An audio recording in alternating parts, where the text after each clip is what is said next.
Welcome to WhoDooTV. We are talking another Ninjak versus the Valiant universe. This time it's episode 3, and you can guess it by the picture.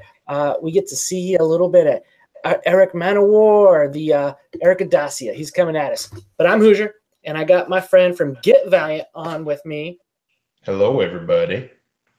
Dude, it's been a fun couple days with this show, man. This whole daily thing it's a trip, man. Like it's really weird to I had a long weekend doing some traveling, so I actually didn't go to work today. So yesterday and today I woke up and just sat pressing refresh and until that came up and I could watch it because I was like, this is what I have going on today. Yeah, I mean it was I don't know. It's been really cool to watch these episodes for sure. Dude, and it was pretty cool today, like you said. I mean, I was at work, and I was like, okay, 8:30. Okay, time to take my break, and got to jump on and see this. But yeah, there's been a lot of excitement. Primarily, it's been positive. That's what's been kind of nice, man. So I've been enjoying the excitement for the majority of the people that are positive. And then we do got the live chat going on right now. Danny Millhouse is here. Lethal Lightning's here. If you guys have comments, whatever, throw those into the chat. We'd love to hear them and see what you guys thought about this episode of Ninjak Versus. But yeah, dude, it's been super exciting to have been seeing everything going on, to have been wake up in the morning and see a real life Bloodshot. Yeah.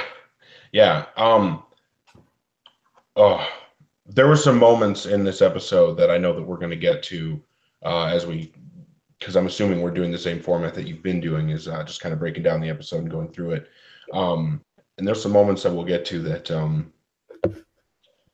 really made this episode stand out for me. There are some moments in Valiant comic history that really stand out to me, and I feel like this episode had some.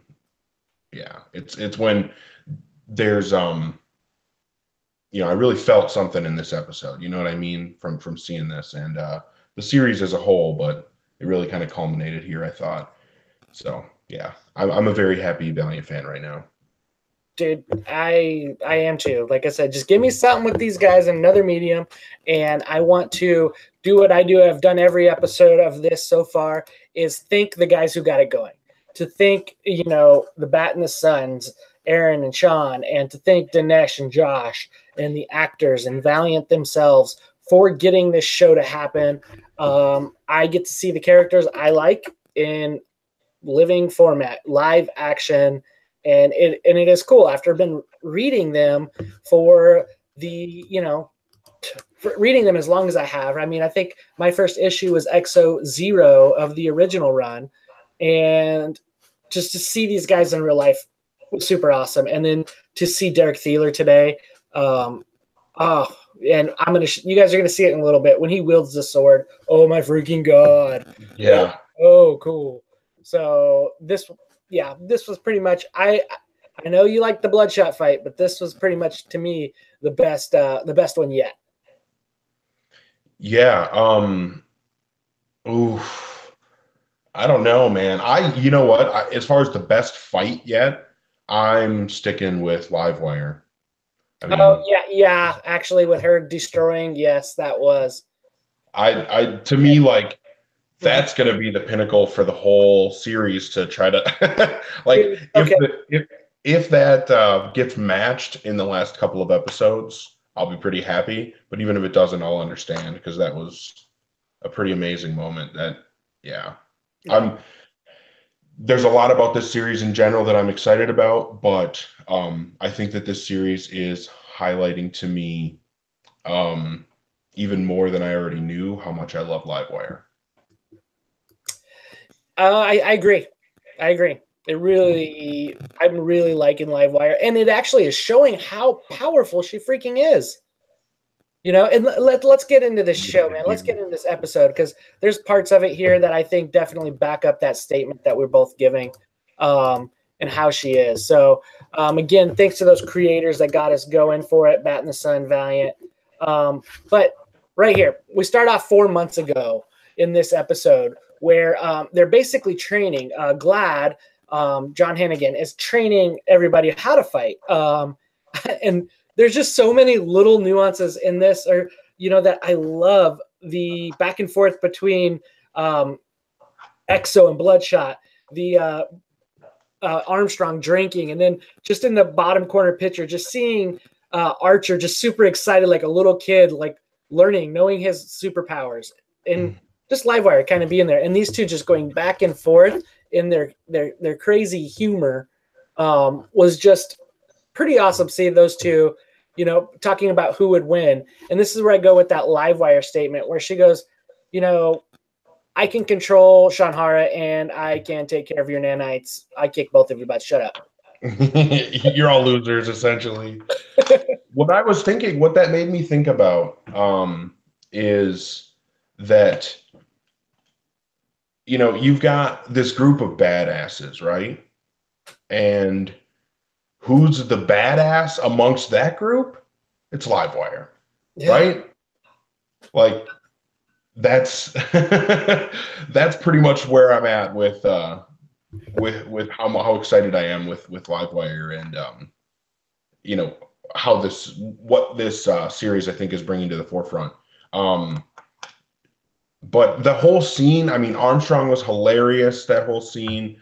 I love the fact that Bloodshot beat Exo Manowar.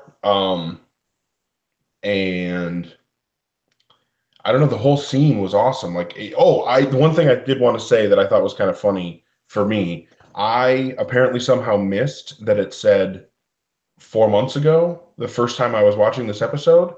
So I thought that they were all just like hanging out, being chummy while they were looking for Ninjak. And I was like, this is kind of weird, but I guess I can accept it. And then Colin walked in and I was like, you guys aren't jumping on him? What is going on right now? So I was really confused, but then I understood. It took me a bit, but then I got it. And obviously the second time I watched, I noticed that it said 4 months ago.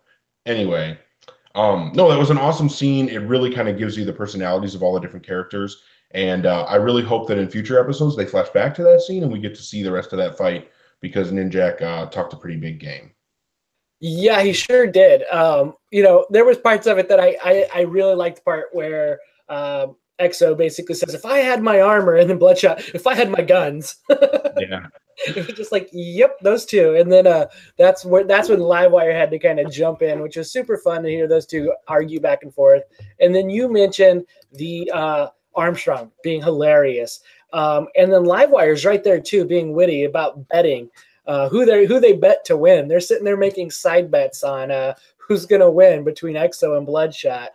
Did you notice that Armstrong had a cheeseburger? Not only did he have a McDonald's cheeseburger wrapper in his pocket with his money, he then used it to wipe off his mouth. That's great. That was unreal to me. Like that little bit of like insight into his mind. Like it would be hard to convey something like that in the comics, and for them to, put that in the live action, I don't know. Yeah. I thought that was ridiculous and awesome and hilarious. And the way he treated Archer, or of course Archer is too nice to do anything about it, even though, as we've seen in the comics, he can easily hold his own against Armstrong, but he just lets himself be. That's like a whole nother debate. Armstrong to me is an Omega level Psyot. I mean, he could use any Psyot's powers, like learn them right away. Oh man, yeah, it's a whole nother argument. And then I love it. It's like you're drinking alcohol. No, this is beer. Just his humor, pushing Armstrong's face, and those two do a great job of portraying the back and forth dynamic duo of the two that they are. And like you said, we get Colin jumps in and he starts, having writing checks for himself that we don't know if he can cash. But I want to see him try. And I do like when he's like, "Who thinks they can beat me up?" And pretty much everybody raises their hand. And it was pretty good. Yeah, I would like to see him try, and that's kind of what this show's all about, to see who can. And it's cool because where it goes to. And then I'm going to show you this image, and I'm going to let you kind of talk about what you thought of this scene here, where somebody gets kind of unfrozen and has a temper tantrum. So yeah, I thought this was actually really funny the way that this played out. I like the way that he thawed out, and then he looked at the blood that was on the ground, which I'm assuming was Colin's. And having read the comic book series, assuming that this follows the comic book series, I have a pretty good idea of where, what direction, that's going to be an important moment there. But yeah, then going outside and seeing that Ninjak had stolen his bike, I thought that was pretty funny. The way he reacted and punched the big trailer or whatever. I think that is exactly what Ninjak would do. Like even if he wasn't like on the run from everybody and all this drama going on, he still would totally do that to Bloodshot. Yeah. So I didn't read the comics, right? And you just let me know a little bit about the blood. And so I may be. Oh, am I dropping spoilers? No, see, I didn't even think that would be a spoiler. No. You let me know on something come. You left a foreshadowing piece there. And this is me making a speculation on some of the future episodes, because I swear I have not read Ninjak Versus. And so I'm assuming, yes, don't have to tell me if this is right, that Bloodshot, when he does the blood, he picks it up and he sees those sensory nanites.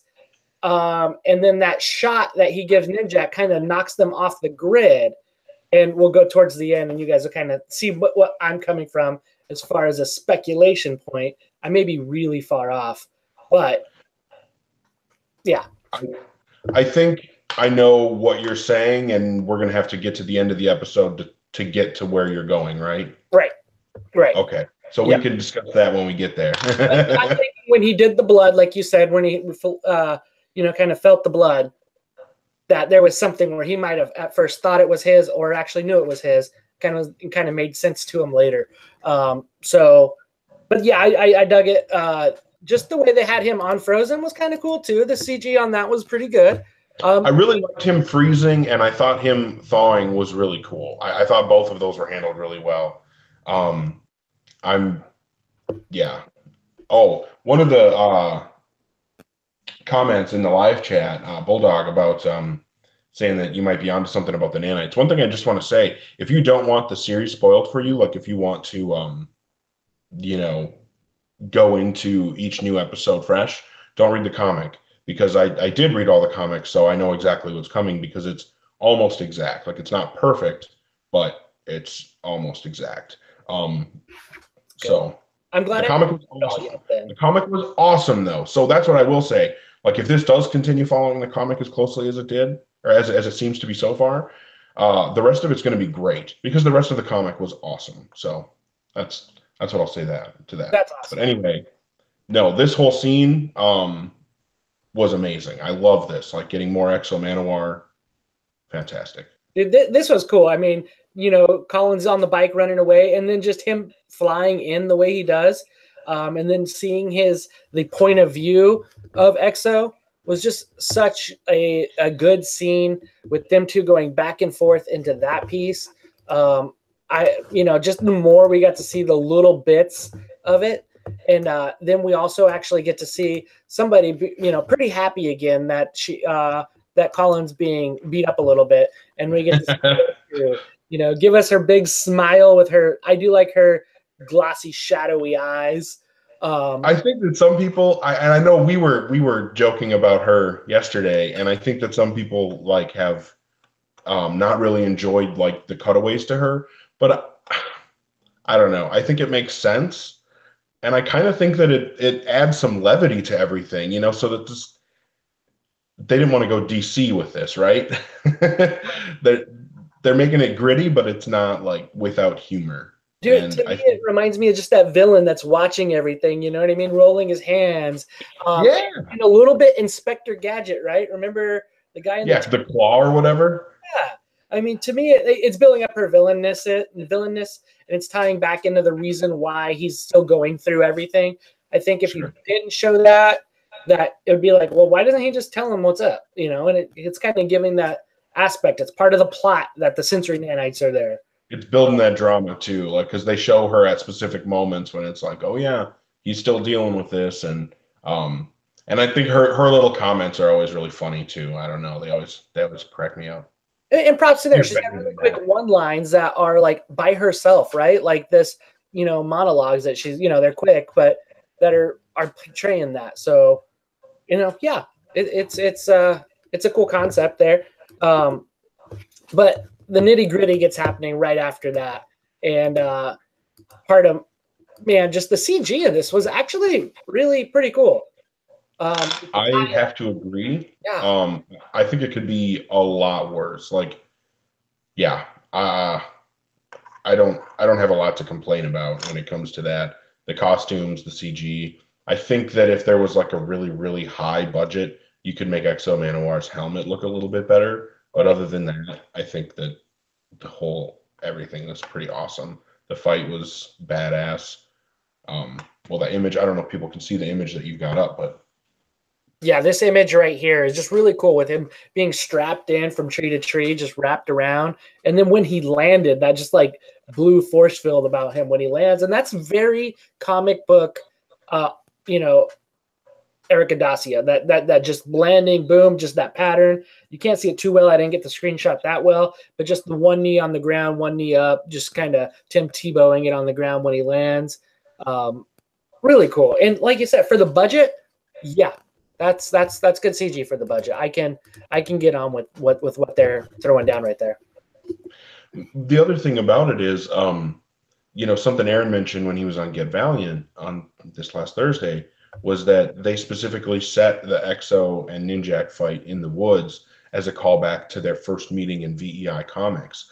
And that's amazing to me because that's when I met Ninjak as a reader, right? I met him, well, I should say that I got to read The Valiant, but my introduction to him as like, who is he in the Valiant universe? Because after I read The Valiant and he's in there a little bit sprinkled in, I was like, all right, what's going on here? I went back and read that original stuff, and that's where I know Ninjak from. And to kind of get that in this and pay homage to that and have it done so well, yeah. I'm a happy Valiant fan. I love these characters, Exo, Ninjak. To see them on the screen, like we had that first scene where they're all standing there together. We had Archer, Armstrong, Ninjak, Galad, Livewire, Bloodshot, Exo Manowar. We have all these like icons of the Valiant universe, and sure, they're not like icons like Superman or Captain America, but to us they are. And to finally see them on screen is it's pretty amazing. It And is.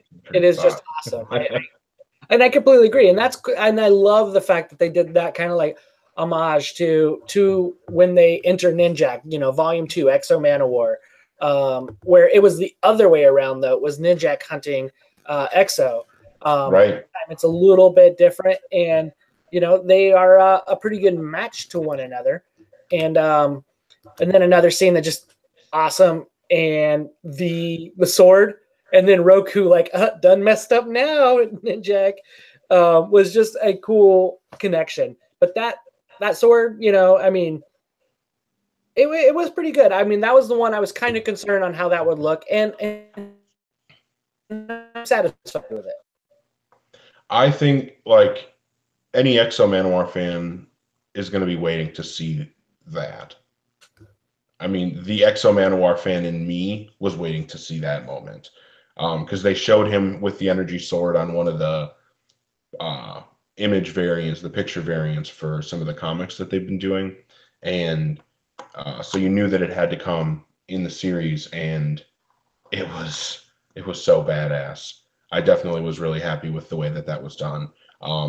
When he was just stomping and slicing around, and he like cut trees down and stuff, that was pretty amazing. That was really cool. I dug how that played out, and then just how he's about to basically impale Ninjak. And again, one of the characters stealing the show is Sierra Foster, comes in Livewire and blasts him with her, just her electric, beams that are, yeah. here's what I love about this moment right here, because Exo is about to kill Ninjak, like it's going down, and Livewire just nonchalantly walks up, gives him a blast, like it's no big deal. He goes flying, and he doesn't even do anything. Like he doesn't. She just like calmly walks up on him, right? Like it's not even a thing. Like to me, like any other character, you see Exo Manowar, and you're going to be, at least on the inside, you're shaking in your boots. You're not going to like antagonize him. She does not care, right? Like I don't know, man. To me, that I thought that was awesome. And then obviously, like Exo and Galad have their little back and forth. But that whole moment was one of kind of the thing I was referencing earlier, that them coming together in a fight and resolving their issues and all that kind of stuff. I mean, that's what I read through that whole Matt Kent Unity run, and that those stories are amazing. I keep meaning to go back and reread those, and I really need to do it. And to get that on screen, like I felt that, man. Like that was an amazing moment for me as a huge fan of the comics and the characters. To have them so perfectly represented on screen and interacting like they would interact, like it made them so real. And I dig it because it hits on Exo Manowar's mentality. Like he is like, something's done wrong, I'm gonna go take care of it. Like he's business so much when it comes to that. Like he's so like, in a way headstrong when it comes to just full force, 100 miles an hour. Let me handle the task, get it done.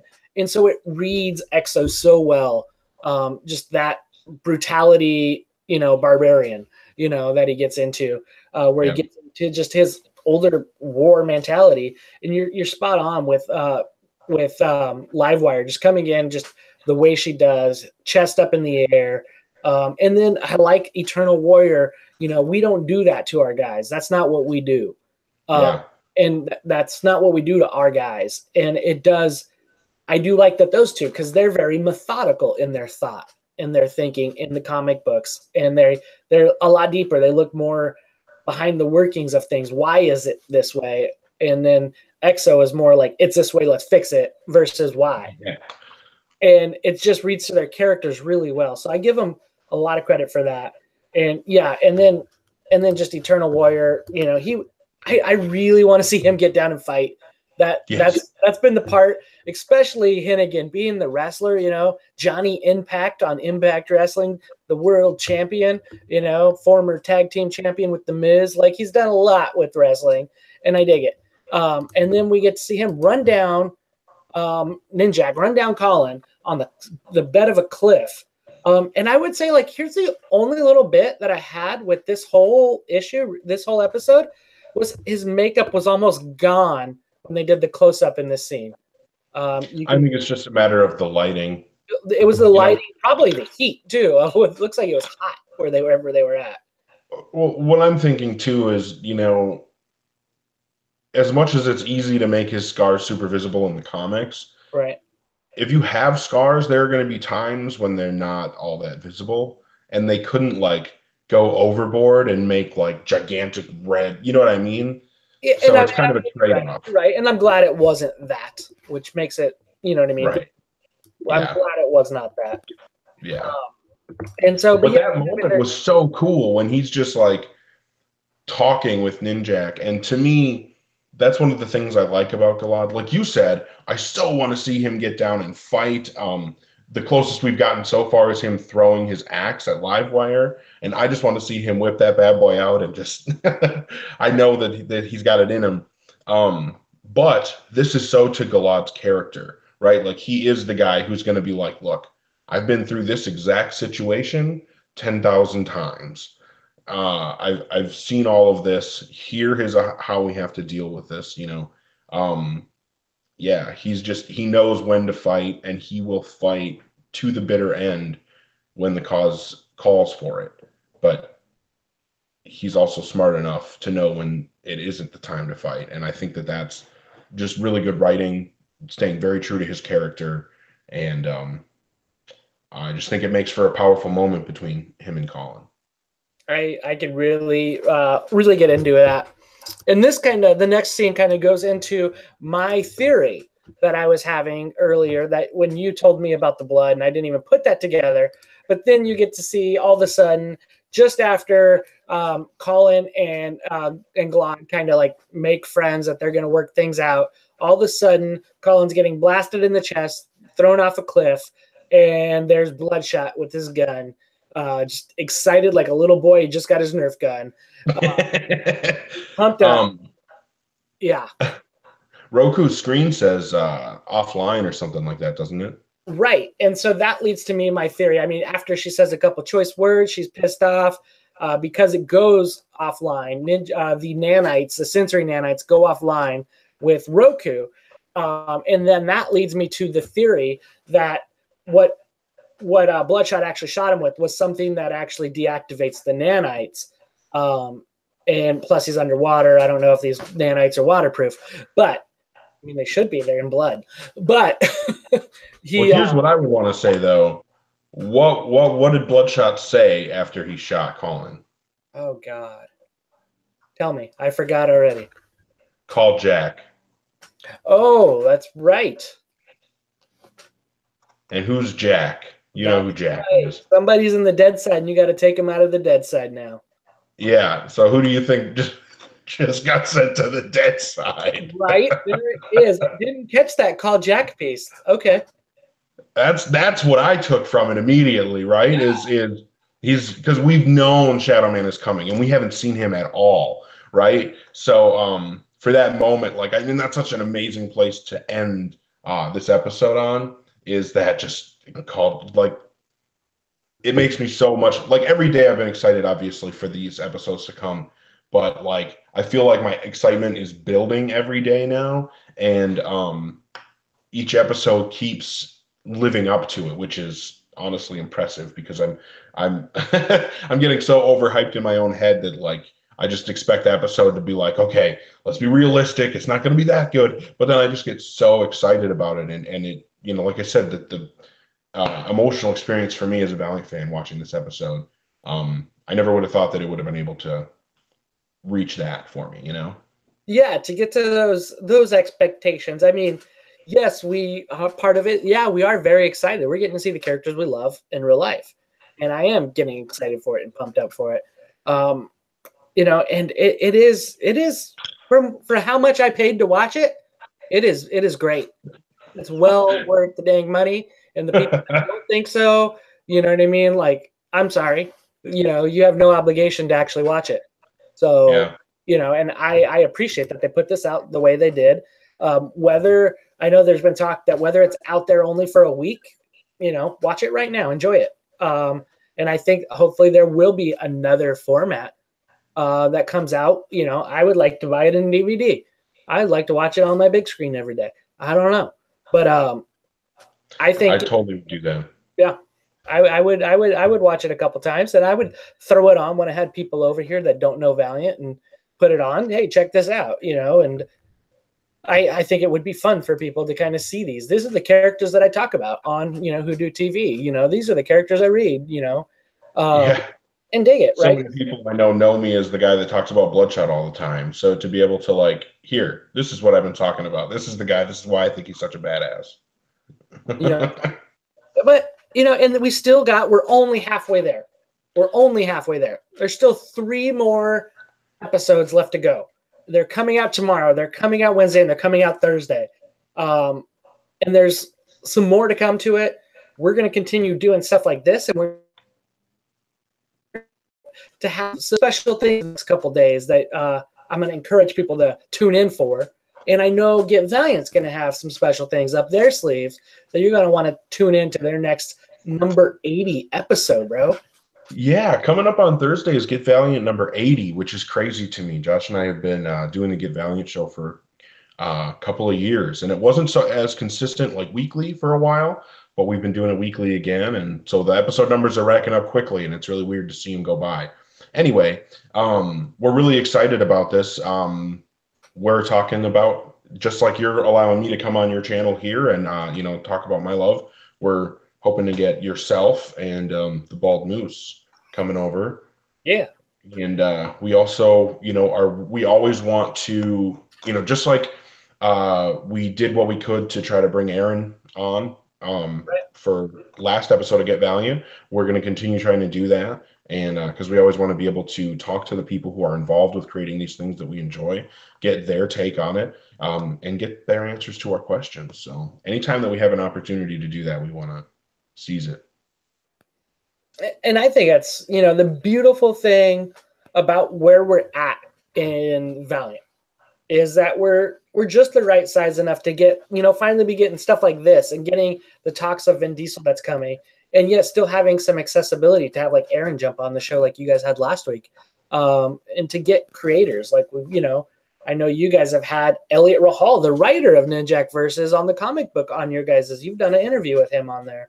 Yeah, I got to talk to Christos Gage, who's writing the Ninja K comic for Valiant, And he's done Daredevil, Netflix, no big deal. Yeah, right. He was one of the writers on Netflix's Daredevil season 1. Yeah.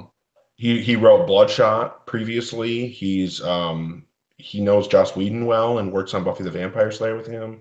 The other thing I was going to say about what's great about Valiant right now, just like you're saying, we're kind of at the right size where things are happening, but it's still on a small enough scale that it's still accessible to those of us who are diehards.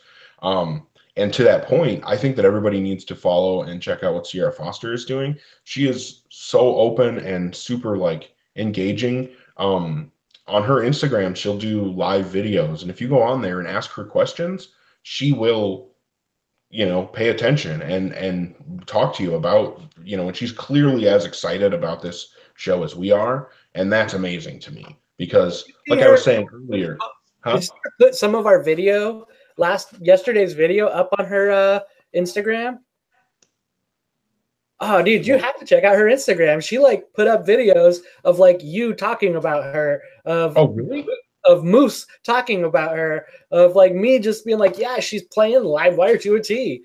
And awesome. So thank you, Sierra Foster. We appreciate you putting our video up on your Instagram. Yeah. And awesome.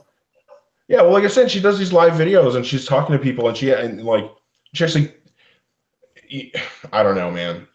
She's a character that I've cared about for a long time. She's such an awesome character, Livewire. And I feel like Sierra Foster has come in and embodied her so much. And the show is just taking that character to such, showing exactly what is so awesome about that character. Everything I love about Livewire as a character is being highlighted in Ninjak Versus. And Sierra Foster is just being awesome about it. So definitely somebody I wanted to shout out to. But that's true of everybody, man. I mean, you think of John Hennigan, and I think of high-flying acrobatics. I think of all this insanity, right? I know of him, honestly, mostly as John Morrison from the WWE. Right. And I've seen him do so much crazy stuff, jumping off ladders and flying all over the place. And here we have him as Galad in this, somewhat aggressive maybe, but super subdued role. Everybody else is throwing fists at every chance that they get, right? And Galad is the one that's standing there come on, guys, let's think about this for a second. Right. And Thieler's playing a spot on, Eric Adacia. He is doing it his, just the way him and they're, just all of it that today just showed it so well with him and Bloodshot going back and forth, with him and Glad going back and forth. It was so awesome to see that. Thieler's doing a great job. JDF is, I think he's doing a spot on job. Rose doing a great job if he had the English accent. But well, right? And I was just talking about Chantel Berry and her job as Roku. She's got probably one of the more difficult roles because she's sitting there with nobody else to really talk with in her conversations that she's in now. But I think ultimately people are disliking her for a way because she's a villain. Good job. Roku is also such an amazing character. And that's actually one of the things, if I was going to say there's any missed opportunity up to this point in this series, I would say it's if we could get more development from Roku, I would be insanely happy. She is such an awesome character in the comics. And I think from the scene that Roku and Colin have in that first episode, I don't see, I buy Chantel Berry as Roku. I think she's doing a really good job. And I think that if they gave her a chance, like if we could see the backstory that was kind of hinted at in that first episode, but there's not nearly enough time to show all that back. I mean, you'd have to do extra movies, and unfortunately, this isn't the Valiant cinematic universe. Like, we don't get 30 different movies to tie all the stories together. But I just think that the way that a lot of that little nuance has been dropped in, and I don't know. I commend her for that. So, I mean, even like the one character that I think a lot of people have pointed to and been like, I'm not really liking what's going on with that character. And I do think it just has to do with the fact that she's sitting in a room by herself. Right. But even she is like just nailing the character. And I think that's true of everybody, from Archer and Armstrong. Obviously, I can't say enough about how much I love Bloodshot and Livewire. Yeah. Yeah. And I dig Archer. He's playing Archer just to Alex is playing Archer to what Archer is. So hilarious. Like to what Archer is. He's doing it just right. Yeah, and I agree. I wish there was a little more backstory of Roku. Just to kind of give those fans who don't know her some concept, right? Sometimes I gotta position myself to, if I'm brand new to this, there's this girl with her hair that moves. What the heck? Right? You don't understand that whole, the way she's came up, from Master Dark. Right? Like all you got to do is go back and read 2+ years of Matt Kent's run on Ninjak, and then you'll get it. Right? It's hard. She's a complex character, and yet she's playing the villainous role off just right. And yeah, I'm in for it all the way around. So I'm signing up for number 4, man. Coming out tomorrow, 8:00 Pacific Standard Time, 11:00 for those on the East Coast. It's coming, man. Yeah, it blows me away. Like when you mentioned that we're only halfway through. This is only episode 3. Like, I've been watching them a ton. I watched through all 3 of them in a row again today, and it's just I feel like there's already so much. Like, I'm so excited about the amount of content that we've gotten so far. To think that there are 3 whole more episodes of content with these actors playing these characters has me really excited. So I just, I know that there are people that aren't enjoying it as much as we are, and I respect that. And I'm just happy that I'm able to.